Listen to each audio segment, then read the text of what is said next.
Masih dalam kaitan nuzulul Quran. Jumpa sore ini kita akan bicara tentang misi-misi utama Al-Quran untuk umat manusia. Yang pertama, Al-Quran membebaskan manusia dari ketergantungan kepada benda. Membebaskan manusia dari kemusyrikan. 13 tahun misi Rasul sepanjang periode Mekah adalah upaya membebaskan manusia dari ketergantungan kepada benda, dari materialistik, dan dari kemusyrikan. 13 tahun selama di Mekah hanya menanamkan akidah, membina iman, meluruskan keyakinan, membentuk tauhid. 13 tahun digunakan untuk memasang fondasi. Karena bangunan Islam, disitulah letak fondasinya itu. Kita semua tahu, kalau kokoh fondasi, kuat bangunan. Kalau rapuh fondasi, runtuh bangunan. Kalau melenceng fondasi, melenceng juga nantinya bentuk bangunan. Bangunan bagaimana fondasinya? Begitulah gerak hidup manusia bergantung kepada keyakinan yang dimilikinya. Maka dari sini dimulai perjuangan itu. Dan ke sini segalanya akan mencari landasan. Pada keyakinan yang berakar di hati, saya bersaksi tidak ada Tuhan selain Allah. Dan saya bersaksi bahwa Nabi Muhammad itu adalah utusan Allah. Berurat, berakar di hati, mewarnai kehidupan, dan pada akhirnya membentuk kepribadian. Dalam perjalanan kita sebagai bangsa, kita diajarkan oleh pengalaman bahwa kita dewasa ini bukan hanya sekedar memerlukan orang-orang pintar, tapi juga memerlukan orang-orang benar. Bahkan rasa-rasanya lebih baik benar tidak begitu pintar ketimbang pintar tapi tidak benar. Orang yang benar walaupun tidak begitu pintar masih ada manfaatnya. Tapi orang yang pintar tapi tidak benar bukan saja membahayakan dirinya sendiri, tapi membahayakan orang banyak.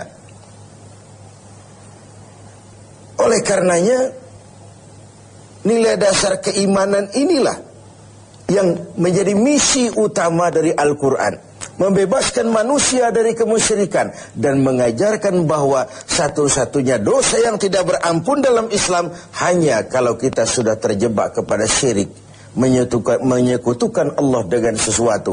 Itu sudah merupakan dosa yang tidak berampun. Misi kedua dari Al-Quran adalah membebaskan manusia dari ras diskriminasi. Mengikat manusia dengan jalinan persaudaraan yang berdasarkan akidah. Bahwa dari manapun orang datang, apapun warna kulitnya, dari suku apapun ia dilahirkan, kalau akidahnya sama, itulah saudara kita. Dunia 14 abad yang lalu, di semenanjung Arabia, orang terjebak pada asabiyah, fanatisme suku yang berlebihan. Tiap suku merasa lebih hebat dari yang lain. Sementara di belahan dunia lainnya, pertentangan antara kulit hitam dengan kulit putih, pengkotakan manusia dalam kelas-kelas tertentu, menjadi penyekat bagi bertemunya akar kebersamaan dalam totalitas kehidupan. Maka Rasul kemudian mengajarkan, "An-nas kulluhum li Adam, wa Adam min turab, la fadla li Arabiyyin ala ujamiyyin illa bittaqwa." Manusia berasal dari Adam, Adam diciptakan dari tanah, tidak ada kelebihan Arab dengan yang bukan Arab kecuali dengan takwanya. Disinilah esensi, disinilah substansi dari harkat kemanusiaan itu. Bukan pada warna kulitnya, bukan pada rasnya, bukan pada potongan fisik dan biologisnya, tapi pada nilai ketakwaannya kepada Allah Subhanahu wa ta'ala. Maka memperingati nuzul Quran artinya meningkatkan semangat kemanusiaan, meningkatkan rasa kebersamaan. Bahwa perbedaan itu ada dan kita setuju, tetapi tidak melahirkan hal-hal yang menyebabkan kita harus bertolak belakang dalam berbagai aspek kehidupan lainnya. Semangat kebangsaan kita memang masih rapuh. Keutuhan kita sebagai bangsa masih rentan. Bahkan belakangan nasionalisme kita sebagai bangsa juga lentur dan bahkan luntur. Padahal Islam juga punya nafas nasionalisme. Ketika Rasul mengajarkan uhibbul araba li thalathin, aku cinta Arab karena 3 hal. Pertama, Quran bahasa Arab. Yang kedua, penduduk surga berbahasa Arab. Yang ketiga, aku dilahirkan di tanah Arab. Kita melihat ada semangat nasionalisme yang diucapkan oleh baginda Rasul dalam hadis ini. Nasionalisme kita pun lentur dan luntur. Karena itu, mari kita dewasa dalam membangun semangat kebersamaan. Beda itu boleh, marah itu jangan. Quran mengingatkan, wala tafarraku, bukan wala takhtalifu. Wala tafarraku, jangan kamu berpecah belah. Bukan jangan kamu berbeda pendapat, bukan. Berbeda pendapat boleh saja. Tetapi yang tidak boleh kalau perbedaan itu menyebabkan kita lalu berpecah belah.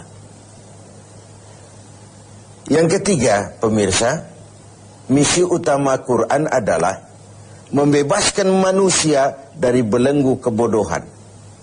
Ayat yang pertama turun sudah berkata, Iqra, baca. Seakan dia mau berpesan, hai umat Islam, kamu jangan jadi bodoh. Kebodohan menimbulkan kemiskinan, kemiskinan mendekatkan kepada kekufuran. Bahkan ada sebuah hadis yang menarik untuk kita renungkan. Ketika Nabi bersabda, Al-mu'minul qawiyyu khairun wa ahabbu indallah minal mu'minid dha'if. Orang beriman yang kuat lebih dicintai dan lebih baik daripada orang mukmin yang lemah. Lebih dicintai Allah daripada orang mukmin yang lemah. Kuat di sini apa artinya? Kuat secara fisik mungkin, tapi kuat ekonominya, kuat pendidikannya, kuat akidahnya tentu. Ini paling utama. Kuat semangat kebersamaannya, kuat. Dan itu hanya mungkin terjadi apabila kita umat Islam menguasai ilmu pengetahuan. Tanpa ilmu tidak banyak yang bisa kita lakukan.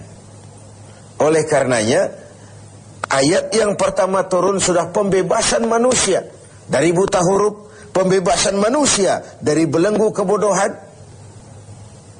Ketika persaingan semakin tajam, maka dituntutlah tenaga-tenaga profesional yang berlandaskan kepada ilmu pengetahuan untuk tampil bertahan di tengah persaingan yang sangat ketat dan tajam seperti yang kita alami sekarang ini.